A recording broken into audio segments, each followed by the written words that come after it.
नमस्कार, आज हम बात करेंगे ऐसे पॉलिटिकल सीक्रेट की जिसकी शुरुआत तो हुई संसद में आज के एक झगड़े से, पर वह हमें ले जाता है 75 साल पुराने एक ऐसे किस्से तक जिसके बारे में शायद ही बहुत कम लोग जानते हैं। और इस एक किस्से ने, आप कह सकते हैं, इंडिया की पूरी पॉलिटिक्स को हमेशा के लिए बदल दिया। तो यह सब शुरू कहाँ से हुआ? यह सब शुरू हुआ पार्लियामेंट में, जहाँ विपक्ष ने सरकार पर एक बहुत ही सीरियस इल्जाम लगाया। इल्जाम था कि इलेक्शन प्रोसेस में गड़बड़ी का, और इसको नाम दिया गया वोट चोरी। लेकिन सरकार ने जो जवाब दिया ना, उसने पूरा डिबेट का रुख ही पलट दिया।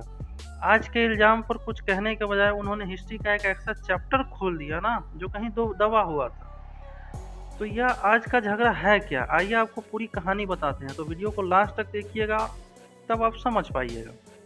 अपोजिशन का कहना है कि सरकार चीफ इलेक्शन कमिश्नर को अपॉइंटमेंट करने का तरीका बदल रही है, और ऐसा करके वह फेयर इलेक्शन के साथ खिलवाड़ कर रही है। पहले क्या था कि अपॉइंटमेंट कमेटी में 3 लोग थे, prime minister, leader of opposition और चीफ जस्टिस ऑफ इंडिया। तो एक बैलेंस बना रहता था।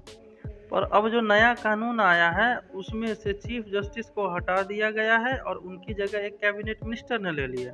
अपोजिशन ने 3 टेंशन वाली बातें उठाई। पहले की नई कमेटी में सरकार को 2-1 की मेजॉरिटी हो जाएगी, सीधी सीधी। दूसरी, कमिश्नर को रिटायरमेंट के बाद अपने फैसलों के लिए कानूनी इम्यूनिटी मिल जाएगी। और तीसरा, पोलिंग बूथ का डेटा जल्दी डिलीट होने का रूल आ गया है। अपोजिशन का तर्क यह है कि यह सब मिलकर एक तरह से वोट चोरी का सिस्टम बना रहे हैं। अब इन इल्जामों के जवाब में सरकार ने जो किया वो किसी ने एक्सपेक्ट नहीं किया था।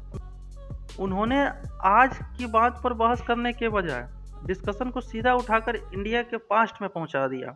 होम मिनिस्टर ने पार्लियामेंट में एक ऐसा बयान दे दिया कि सब हैरान रह गए। उन्होंने कहा, असली वोट चोरी तो वो है जिसने एक ऐसे आदमी को प्राइम मिनिस्टर बनाया जिसे एक सिंगल वोट तक नहीं मिला था।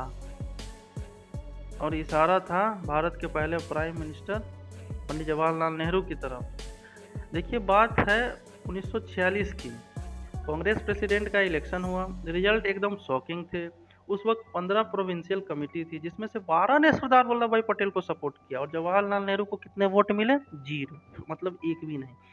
तो सवाल यही उठता है कि जिस आदमी को 0 वोट मिले, वह आदमी इंडिया का पहला प्राइम मिनिस्टर बना कैसे? अगर पार्टी पटेल को चाहती थी तो नेहरू कैसे बन गए? बस यही वह कहानी है जिसने इंडिया का पूरा फ्यूचर तय कर दिया। तो चलिए टाइम में थोड़ा पीछे चलते हैं। साल 1946 में वर्ल्ड वॉर 2 खत्म हो चुका था। भारत को आज़ादी बस मिलने वाली थी, और सबसे बड़ा सवाल यही था, अब देश को लीड कौन करेगा? तो हुआ ये, अप्रैल 1946 में कांग्रेस को अपना प्रेसिडेंट चुनना था। और ये कोई नॉर्मल पार्टी इलेक्शन नहीं था, क्योंकि जो भी ये प्रेसिडेंट बनता वही आगे चलकर अंतरिम सरकार का हेड होता, और फिर आज़ाद भारत का पहला प्राइम मिनिस्टर। मतलब इसी एक बात ने इलेक्शन को इतना जरूरी बना दिया कि ये एक पार्टी प्रेसिडेंट का चुनाव नहीं था, यह तो असल में देश के पहले प्रधानमंत्री का चुनाव था। जो जीता, देश की कमान उसी के हाथों में। पर वोटिंग से ठीक पहले कहानी में एक ट्विस्ट आया।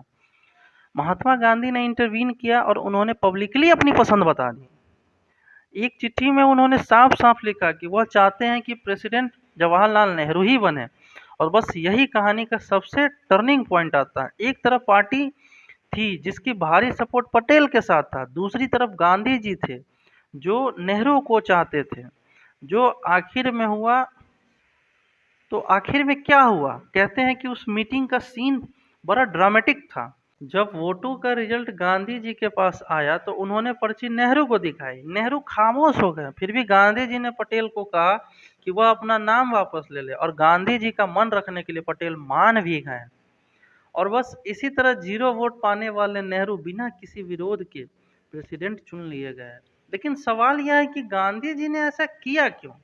असली मेन मुद्दा तो यही है कि उन्होंने किया क्यों। देखिए, उनका सोचना था कि आज़ादी के बाद इंडिया को दुनिया से रिश्ते जोड़ने पड़ेंगे।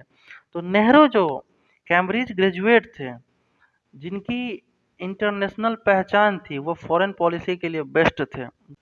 दूसरी तरफ पटेल, वह एक जबरदस्त ऑर्गेनाइज और एडमिनिस्ट्रेटर थे। देश के अंदर की रियासतों को एक करने में उनका कोई तोड़ नहीं था।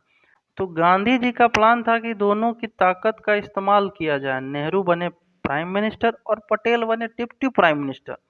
वे उन्हें एक गाड़ी के 2 बैल की तरह देखते थे, जो मिलकर देश को खींच कर आगे ले जाएंगे। अच्छा, तो अब वापस आज के टाइम में आते हैं। सवाल यह है कि सरकार ने इस 75 साल पुराने किस्से को आज की पॉलिटिकल डिबेट में क्यों उठाया? इसका मतलब क्या है? तो सरकार ने अपोजिशन को जवाब देने के लिए हिस्ट्री के ये 3 एग्जाम्पल्स निकाले। एक नेहरू का पीएम बनना, दूसरा जो इंदिरा गांधी की इमरजेंसी और तीसरा सोनिया गांधी का वोटर लिस्ट में नाम का मामला। उनका पॉइंट यह था कि जिस पार्टी की खुद की हिस्ट्री ऐसी हो वो वोट चोरी पर बोलने का कोई हक नहीं है। लेकिन इन सारी हिस्टोरिकल डिबेट के बीच आज का जो मेन मुद्दा था वह तो वहीं का वहीं है, और वह है नए अपॉइंटमेंट कमेटी में सरकार की 2-1 की मेजॉरिटी। अपोजिशन का कहना है कि इससे इलेक्शन कमीशन की फेयरनेस पर सवाल उठ जाएगा। और आखिर में सवाल बस यही है कि आप 75 साल पुराने किसी विवाद का हवाला देकर आज के इलेक्शन के नियमों को बदलना सही है? यह एक ऐसा सवाल है जो सीधे-सीधे डेमोक्रेसी में भरोसे और ट्रांसपेरेंसी से जुड़ा है, और इसका जवाब शायद हम सबको मिलकर